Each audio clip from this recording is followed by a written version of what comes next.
Bonjour, je m'appelle Galatée et si vous regardez cette vidéo, c'est que vous voulez savoir comment mieux vendre vos vins en argumentant plus efficacement et donc vous êtes au bon endroit. Je vous réponds juste après le jingle.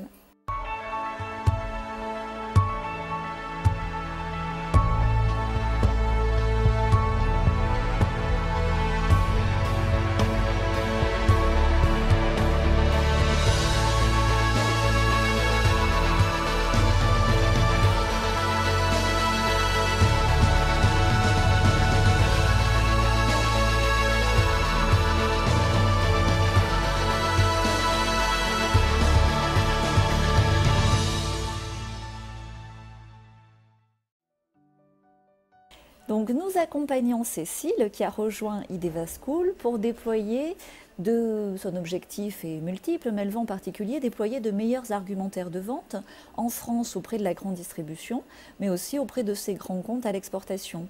Et au départ, elle le savait, mais c'est vrai qu'elle a une certaine timidité, et en fait, elle contrebalance cette timidité par un excès de description technique. Elle a toujours l'impression de devoir en rajouter en matière vitéenaux pour justifier la qualité de ses vins.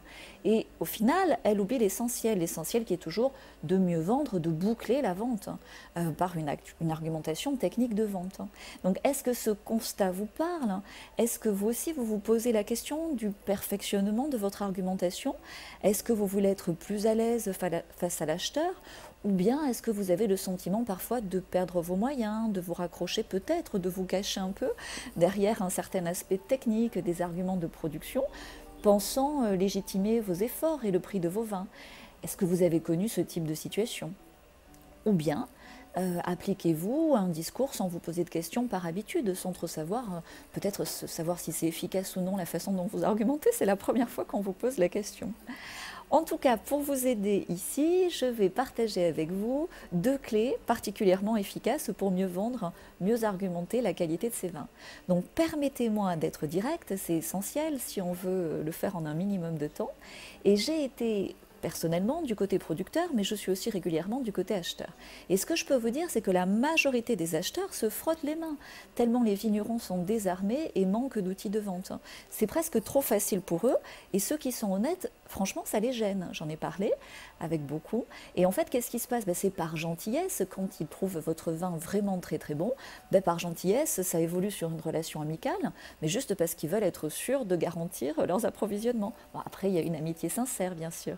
Mais vraiment, quand on a cette vente, finalement, on n'a pas fait de vente, c'est l'acheteur qui est venu acheter, on doit se rendre compte qu'on a loupé énormément de ventes, en fait, où il y a énormément de ventes qui se sont déroulées à notre désavantage, puisqu'on n'a pas vendu. Alors, pour vous aider, la première clé, c'est ce qu'on appelle le faire dire oui. Et c'est un acheteur de grande distribution qui me l'a enseigné. Donc souvent, quand vous avez un rendez-vous avec un acheteur où c'est prévu à l'avance, l'acheteur, pour renforcer son pouvoir, en fait, pour renforcer le balancier de son côté, ne va rien faire pour vous mettre à l'aise. Au contraire, il va faire le minimum syndical. Limite, s'il peut vous mettre mal à l'aise, c'est pas mal. Et les situations font que les bureaux sont souvent loin des grandes villes, de Paris, on a du mal à les trouver, donc on arrive stressé, on arrive fatigué.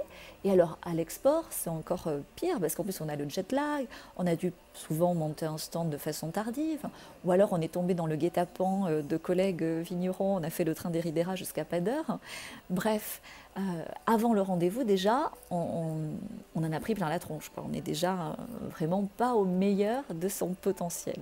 Et je le sais, je vous le partage pour l'avoir vécu aussi, n'est-ce pas Cécile? Donc là, c'est une autre Cécile, côté...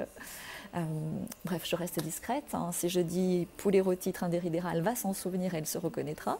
En tout cas, souvenez-vous de cette vidéo quand vous allez vous trouver dans ce genre de situation face à l'acheteur, où vous sentez que le rapport de force est en votre défaveur, le rapport de force, pardon. Et dans ces cas-là, pour faciliter la négociation, utilisez le faire dire oui. Donc faites-lui dire oui à votre acheteur 2-3 fois sur des broutilles et en introduction. Vous êtes à Hong Kong, vous vérifiez que le soleil brille, donc vous dites « Ah, qu'est-ce que c'est beau ce ciel bleu sur Hong Kong aujourd'hui !» Et oui, c'est beau, même s'il ne formalise pas le oui, il va vous le dire. Par exemple, vous pouvez dire un 95 sur 100, ça aide à vendre. Oui, évidemment, ça aide à vendre. Vous pouvez dire c'est formidable d'avoir de plus en plus de vins bio dans votre sélection foire au vin. Oui, c'est formidable. Et comme ça, là, vous allez vraiment ouvrir la négociation.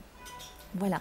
Et vous pouvez bien sûr l'essayer par vous-même, mais c'est vrai que dans le programme ID20 School, avec 10 autres clés très importantes, 10 autres partages majeurs pour mieux vendre vos vins, mieux argumenter, on contribue à créer de la valeur et on contribue vraiment à aider les vignerons de talent qui ont déjà tout bien fait, qui ont déjà de bons vins. Et qu'est-ce qu'il leur manque? Il leur manque juste des arguments, il leur manque juste une méthode qui a fait ses preuves pour faire des ventes, au lieu de se laisser acheter des vins tout simplement par des acheteurs gentils. Voilà, mais là je peux aider peu de monde. Alors, ma seconde clé, dans le bon ordre, c'est de bien... Alors, c'était l'introduction en fait, ce que je vous ai expliqué avec le faire dire oui, et là c'est la conclusion. Donc de bien à la fin du rendez-vous, exprimer le choix, vos propositions dans le bon ordre, sans juger, en faisant un simple constat, et puis vous démarrez par celle qui vous est défavorable, mais en étant dans le constat, et vous enchaînez, pour finir, sur la proposition win-win, la plus saine, qui, elle, vous paraît constructive. Donc, comme vous êtes dans la vérité, l'offre que vous présentez en dernier, c'est celle qui crée de la valeur. Elle crée de la valeur pour votre interlocuteur, et du même coup, comme vous êtes honnête, elle en crée aussi pour vous. C'est normal, en fait, il y a un équilibre comme ça qui se fait. Est-ce que vous voulez un exemple? Oui?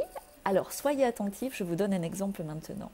Donc, premier choix, vous pouvez avoir visionné cette vidéo et vous dire « cool, c'est sympa, merci Galatée, j'ai appris des choses » et continuer votre bonhomme de chemin comme avant, selon vos habitudes, sans vous poser plus de questions.